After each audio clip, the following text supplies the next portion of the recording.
கஞ்சி நம்ம எப்படி போடுறோங்கிறத பாருங்கள். இந்த கப்பு 100 மில்லிக்கு ஒரு இது அரிசி இருக்கும். இது வந்து நான் அரை குருணா மாதிரி வாங்கியிருக்கேன். இங்கே சென்னையில் இது நொய் அரிசின்னு சொல்லுவாங்க. ஆனால் இது கஞ்சிக்கு நல்லாயிருக்கும். இந்த மாதிரி அரிசி 1 கப்பு நம்ம எடுத்துக்கிடணும். கொஞ்சம் வெங்காயம், மிளகாய், தக்காளி, மல்லிக்கீரை, வெள்ளைப்பூடு, சின்ன துண்டு அளவு தேங்காய் எடுத்து பால் எடுத்து ஊற்றுவேன். இது நாங்கள் ஒரு 3 பேர் குடிக்கிற மாதிரி உள்ள இதுக்கு தான் நான் போடுறேன். 3 பேர் 4 பேர் குடிச்சுக்கிடலாம். இந்த மாதிரி இது தான் போடுவேன். இந்த மாதிரி பட்டாணி சேர்க்கலாம், கேரட் சேர்க்கலாம். இந்த மாதிரி உங்களுக்கு வேறு எதுனாலும் சேர்த்துக்கலாம். நான் இன்னைக்கு பட்டாணி போட்டு பண்ண போகிறேன். இப்போ நான் அரிசி களைஞ்சி குக்கரில் போட்டிருக்கேன்.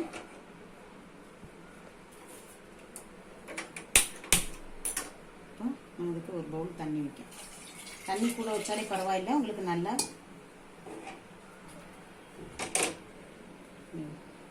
இப்போ நான் இதிலே இப்போ இது கொஞ்சம் நல்லா கொதிக்கட்டும். கொதிச்சதுக்கப்புறம் நம்ம எண்ணெய் ஆட் பண்ணுவோம். நான் இதிலே வெங்காயம், தக்காளி, பச்சை மிளகாய், வெள்ளைப்பூடு, நான் இது ஊற வச்சு வச்சுருக்கேன். பட்டாணி இதெல்லாம் நான் ஆட் பண்ண போகிறேன். எல்லாமே ஒன்றாவே நீங்கள் போட்டால் போதும்.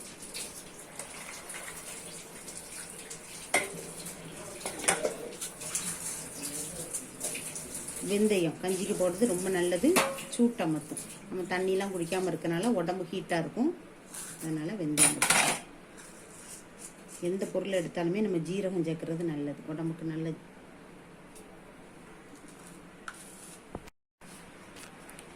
உப்பு தேவையான உப்பையும் நான் இதிலே ஒன்றா போட்டுருவேன்.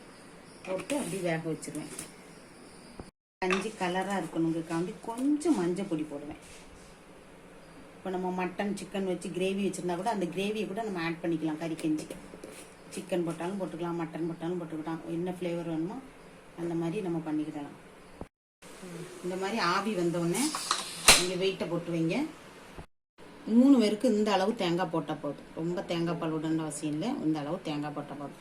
இதை அரைச்சி நீங்கள் பால் எடுத்து இந்த அரிசிலாம் நல்லா கஞ்சி வெந்ததுக்கப்புறம் நம்ம இந்த பால் எடுத்து ஊற்றி தாளிச்சு விட வேண்டியதான். அவ்வளோதான்.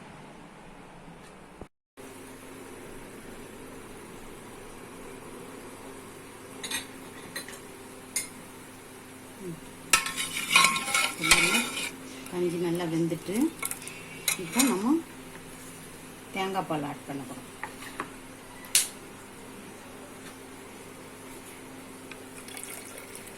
நான் இது 3 பேர் கூட குடிக்கிற மாதிரி தான் நான் போட்டிருக்கேன். உங்களுக்கு கூட வேணால் கூட அரிசி போட்டுக்கிடணும்.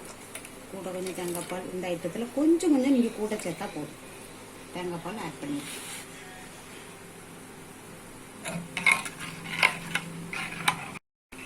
தேங்காய் பால் ஆட் பண்ணோன்னா அந்த கஞ்சினுடைய கலர் வேறு மாதிரி ஆகிட்டு பார்த்தீங்களா. இப்போ நம்ம தேவையான அளவு உப்பு இவ்வளவு நம்ம அதில் உப்பு போட்டிருக்கோம். ஆனாட்டா நம்ம உப்பு போட்டு தாளிச்சு விட வேண்டியதான். கஞ்சியை தாளிக்க போகிறேன்.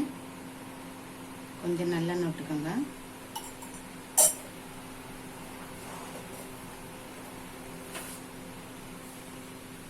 கொஞ்சம் கடுகு, கொஞ்சம் உளுந்தம்பருப்பு,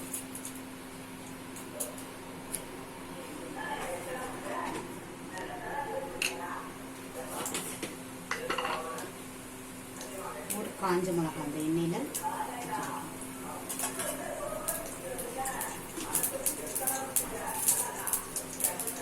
வெங்காயம், கருவேப்பிலை,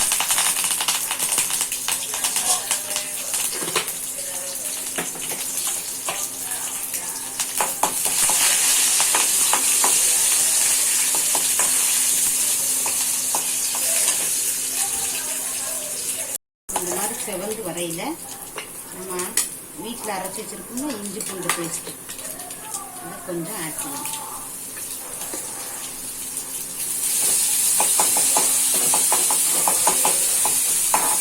நிறைய கஞ்சினா நீங்கள் நிறைய கொஞ்சம் இதில் பட்டை, கிராம்பு, ஏலக்காய் சேர்த்தே அடிச்சே வச்சுருக்கோங்க. ஏன்னா நம்ம கஞ்சி குடிக்கையில் முழுசாக போட்டால் வாயில் தட்டுப்படும். அதனால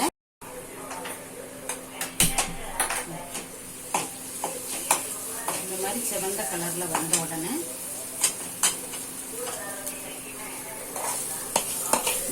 இந்த ஊற்றி வச்சிருக்க கஞ்சியில் ஊற்றிடுங்க.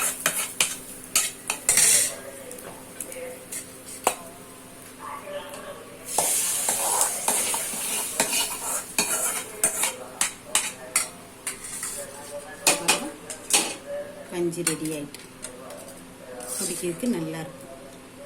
நீங்கள் காலையில் டிஃபனுக்கு கூட நீங்கள் இந்த மாதிரி கஞ்சி போட்டு கொடுக்கலாம். இதோட பயிர் சேர்த்து செய்யலாம்.